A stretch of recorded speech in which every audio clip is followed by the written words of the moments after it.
Vamos a hablar de la muerte de una influencer. Y miren, esto sí me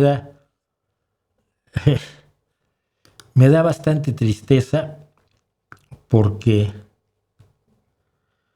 vamos a hablar de la muerte de una mujer muy joven,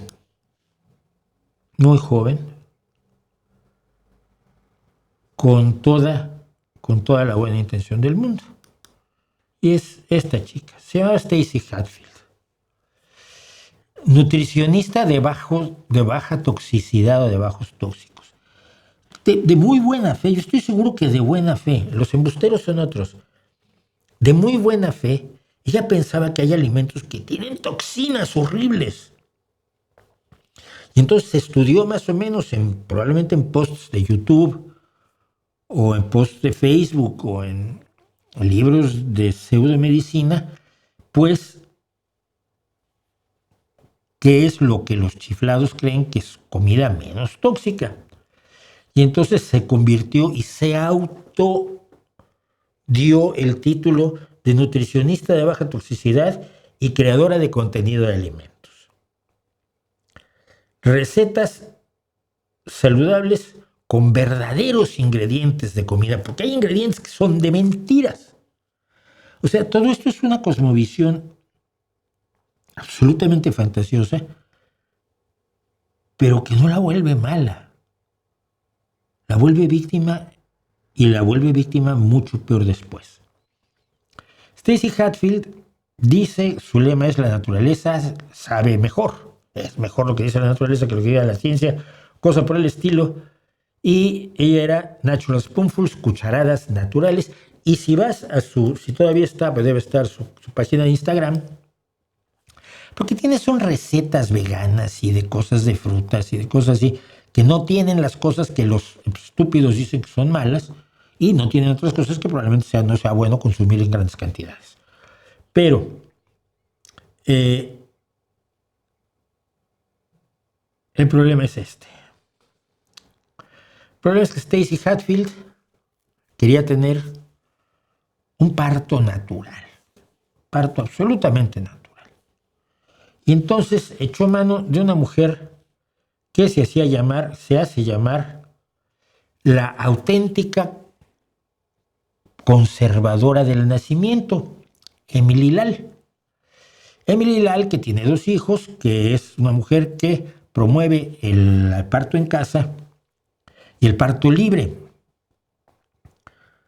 que acompaña a las mujeres, decía una de las mujeres, una persona que la promovió, que es precisamente el podcast de la matresencia.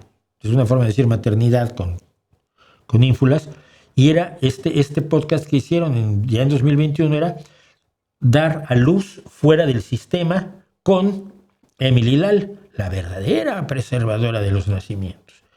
Entonces dice, Emily acompaña a las mujeres a lo largo de sus embarazos y partos como una cuidadora del nacimiento tradicional. Tradicional suena tan bien que no te puedes preguntar qué tradición sigue, si la tradición de los otomíes, la tradición de los ojibwa, la tradición de los tutsi en África, o la tradición de los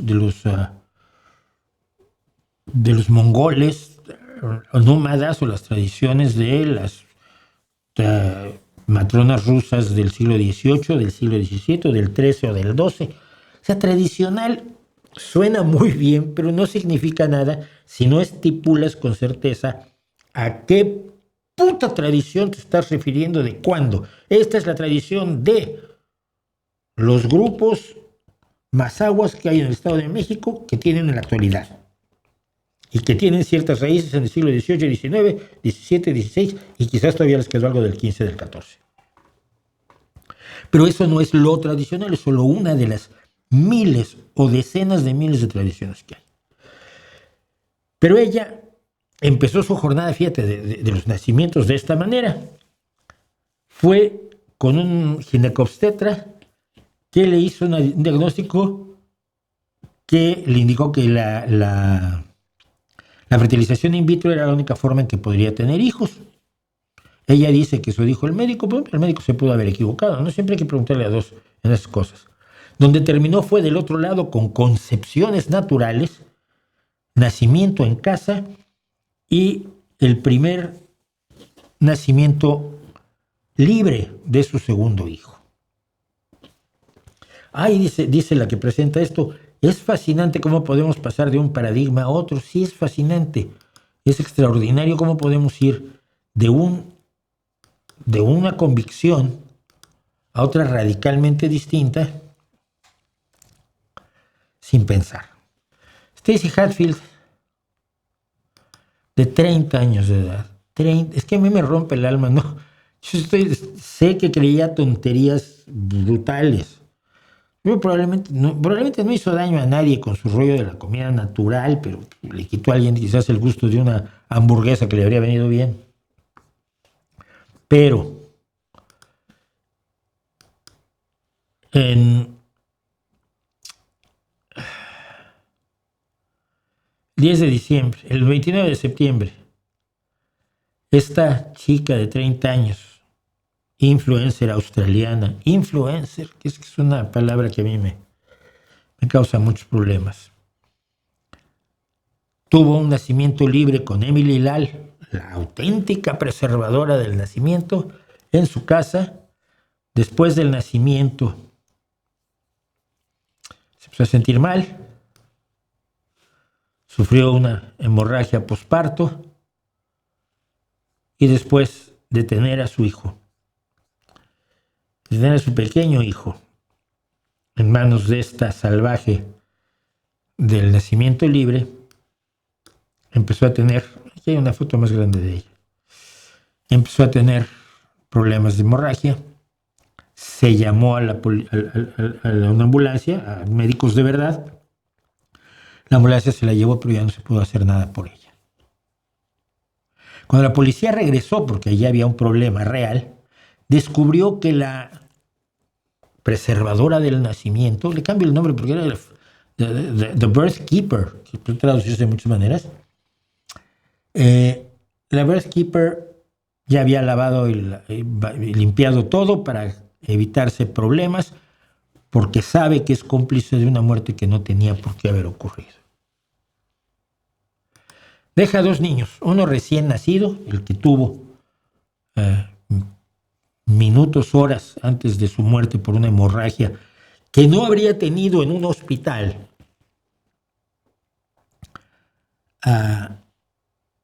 y a otro que había tenido antes, que quizás lo había tenido por medios naturales, pero vamos con la presencia de una matrona y de una enfermera. Mira, el parto en el hospital siempre sobre todo en estos ambientes, siempre se maneja como, es que es en el hospital para que el médico esté más a gusto. Mira, no. El punto es este. Hay un número de partos que son de riesgo. Y que ya lo sabes. Hay un número de partos que son de riesgo y no lo sabes hasta el momento en que se producen. Entonces, aunque la gran mayoría de los partos no van a tener problema, cuando tienes un problema, ¿dónde tienes que estar mejor? Metida en una bañera con agua tibia en tu casa, con una señora que hace movimientos así y grititos con unas plumas, o en un paritorio de un hospital donde tienes a tu alcance todos los elementos tecnológicos que podrías necesitar. El que no todos los partos sean de riesgo no es un argumento en contra del parto en hospital. Sobre todo porque sabemos que el parto del ser humano es más difícil que el de otros animales, porque al ponernos de pie no llegó a evolucionar el canal del parto lo suficiente, y entonces en vez de ser un canal de parto donde está el producto, el bebé, aquí, y luego tiene un túnel por el que sale, el bebé tiene que hacer esto, el bebé humano tiene que hacer esto, porque somos bípedos, pero bípedos mal desarrollados, y si nos diseñó Dios, metió la pata. Entonces eso ya comporta riesgos, ya se sabe que duele, y es algo que provoca un dolor excesivo, brutal, ¿no?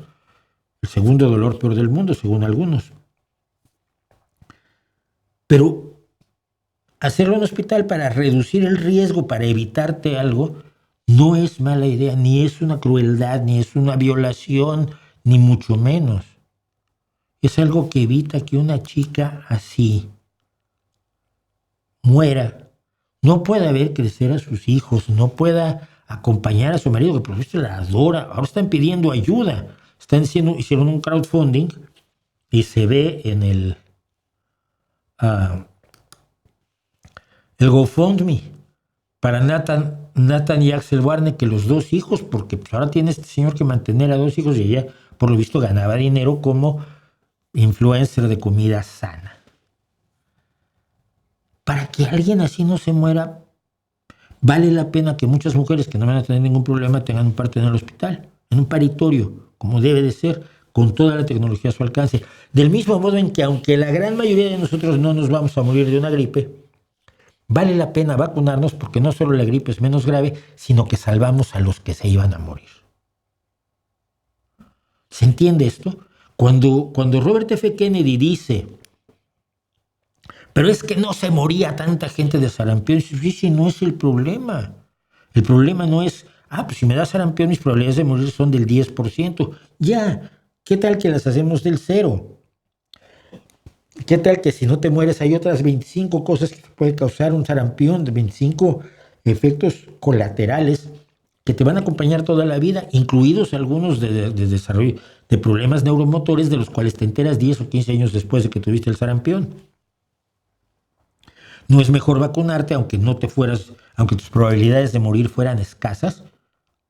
Simplemente no pasas la incomodidad de la enfermedad y así evitas el riesgo de sí haber muerto o de sí tener una cuestión grave. La gente lo quiere ver como si las vacunas salvaron la vida de todos aquellos a los que se las pusieron. No funciona así. Pero para salvar a pocos tenemos que abordar el problema con muchos. Y es el mismo caso de esto. A mí la historia de esta niña verdaderamente me pareció lo más triste.